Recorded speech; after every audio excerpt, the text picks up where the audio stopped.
Hello, my name is Villa, and I'm currently working in the University of Oviedo with a grant in order to write my thesis. Today, I'm presenting Aviles, A Tale of Two Cities at the Best Worst of Times. Before talking about the processes of industrialization and desindustrialization, it is important to know where Aviles is. Aviles is a city located in Asturias, a province that is located in the north of Spain and that historically has had better communication by sea than with the plateau. This is an important question because it could be chosen for its shattered port to build Ensidesa, although for this they had to channel the entire estuary, which was an area of marshes. Today, it can be said that it is a small city that keeps part of industrial past alive. So, Aviles is a small city whose origin dates back from the Middle Ages and that, from the centuries, was growing to become a bourgeois. The fact that its origin is medieval leads to different monuments and places of interest in the city, such as Romanesque churches, a 19th century supply, or Baroque palaces. It crosses various periods of growth, but none of the importance attracts due to the large number and speed which we will see with Ensidesa. Before the Spanish Civil War, its economy is based on small industry, mostly linked to fishing. After the war, it was through a moment of reconstruction like the whole country, being fairly modest place in the 1940s. Ensidesa are the initials for Empresa Nacional Siderúrgica S.A., in English, National Steel Industry Public Limited Company. It arose within the Franco dictatorship to respond to the country's industrialization processes, halfway between the autarky and openness. The dimensions of the company are disproportionate with respect to the town of Aviles, and the processes of industrial urbanization, channeling of the estuary, and the large number of built infrastructures cause a real landscape impact from which the current city cannot be separate. A series of buildings that clearly respond to the postulates of the modern movement and link the factory with the Bauhaus theories are striking within the factory facilities. This being an artistic and architectural heritage that, however, is not highly valued. For example, it even goes unnoticed by the most of population nowadays. The images correspond to 3 of them. In the upper part, we can see the Martin Siemens steelworks. On the left, the coke batteries, which are going to be demolished this year, and on the right, the pit surfaces and rolling mills. I bring these examples to show how some of them and to appreciate through the photographs the visual preponderance that they have in the Aviles landscapes. As already mentioned, the urban city of Aviles underwent an unprecedented change in the middle of the 20th century with the establishment of Ensidesa.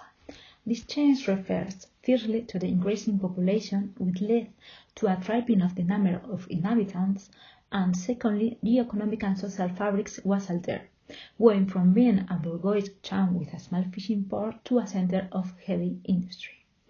The situation had its urbanistic correspondence with the creation of a series of working-class neighborhoods located in the fringe of the old part of the city. This gave the city a dual and a conflicting idiosyncrasy. These neighborhoods were Llaranes, La Luz, Versalles, La Madalena, La Carriona, etc. In the image, we can see the dimensions between the historical bourgeois in blue and the new neighborhoods in yellow, and we can see the huge dimensions of the factory. Being the most important or significant Llaranes, where the enterprise put into practice all the paternalist tools at his disposal. Being also interesting for the urban theories of the moment in which a mixture of rationalism with the theories of Abercrombie is appreciated. This core is important because it became the model neighborhood, so much so that to this day a certain halo remains around it. Despite being a working-class neighborhood, its perception has nothing to do with other neighborhoods in Aviles, for example, La Carriona. Living in Llaranes, or rather getting a company housing in Llaranes, was intended only for the best workers, with what supposes a dictatorial state control.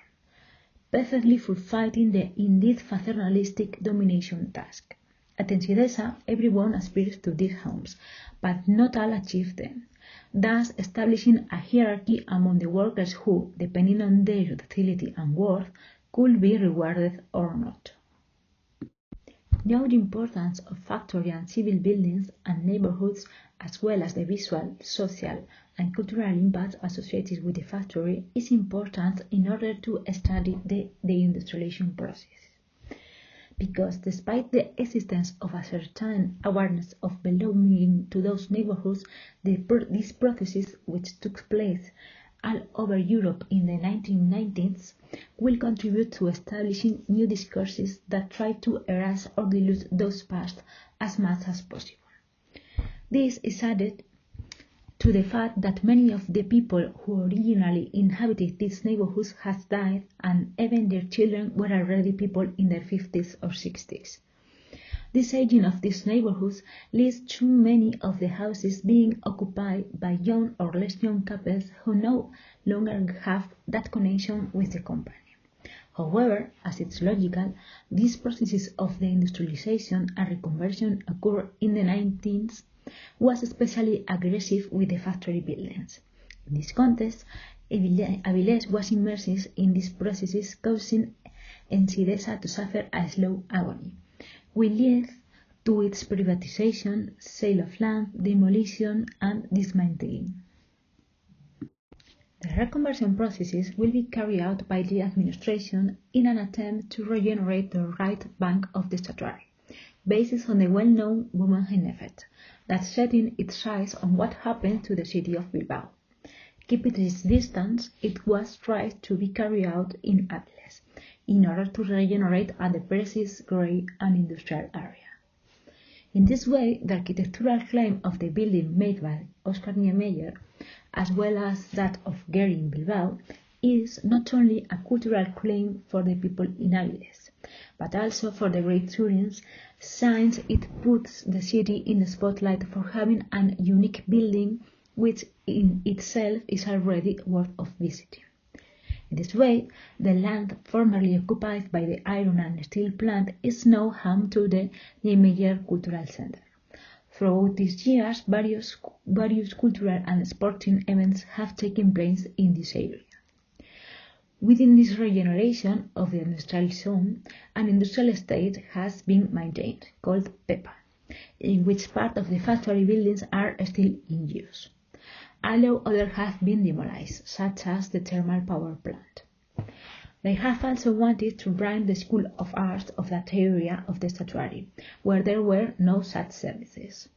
And within this regeneration of the generous project called the Island of the Innovation, a series of measures of procedures have been carried out, such as purifying the statuary and recovering the promenade in the port area, with the aim of bringing the population to an area towards which the city, in a way, lived in his back.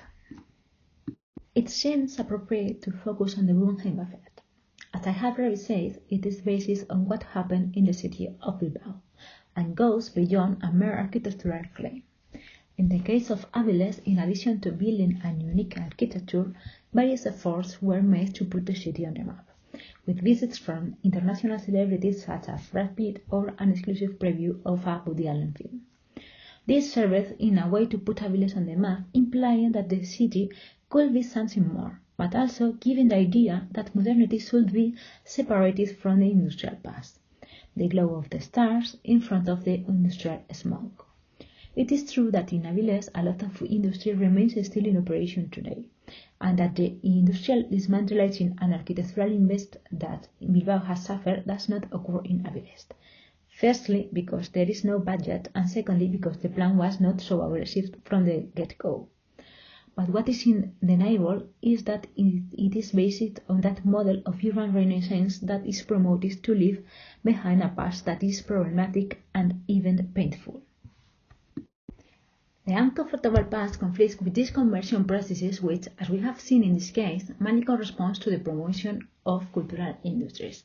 This is closely related to the so-called authorized discourses which speak to us of those heritages that are most comfortable and homogeneous for us, not always having to coincide with local sentiment.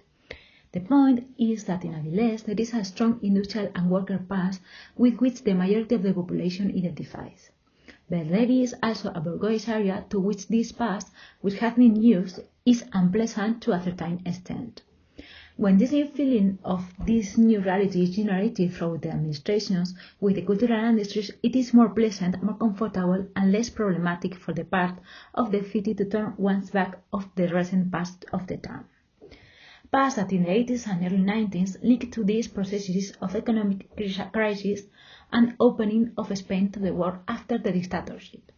There were a major economic problems, strikes, and also areas very depressed by drug addiction. The question is that these negative values at that dirty and grey Aviles remain in the ideas of many inhabitants.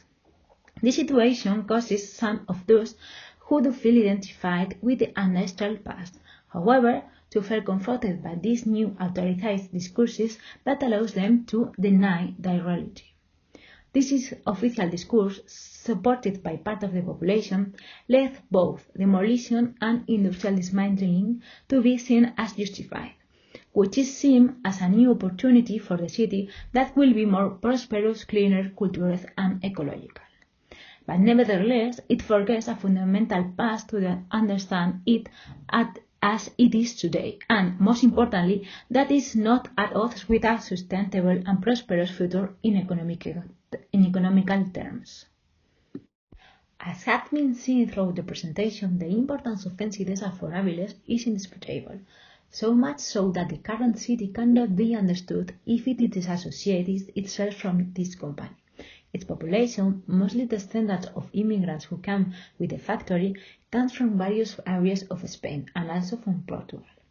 Most of these neighborhoods were either created directly by the company or else grew exponentially with it, and economically it remains closely linked to the company, whose facilities today belongs mostly to ArcelorMittal, although there are also parts that belong to the city council and others that have disappeared. Despite this reality, as has been analyzed, there are various factors that serve to polarize the industrial heritage of the city. As has been seen, the fact of turning the area into a cultural attraction can be interpreted in two ways. On the one hand, it is a boost of tourism, and therefore a new economic engine for the city, which is how it is sold. But on the other hand, it serves to a concealment of an uncomfortable industrial past. At these times, it is also essential to give new meaning to the various areas of the estuary, with its purification and the recovery of green areas, which tries to alleviate the contamination of the factory, thus responding to current socio-environmental demands. However, this is contributing to erasing the workers' memory that would not have to conflict with these demands. Finally, authoritative discourses promoted by elitist movements once again emphasize the struggle between the two models of the city, the worker and the cultural.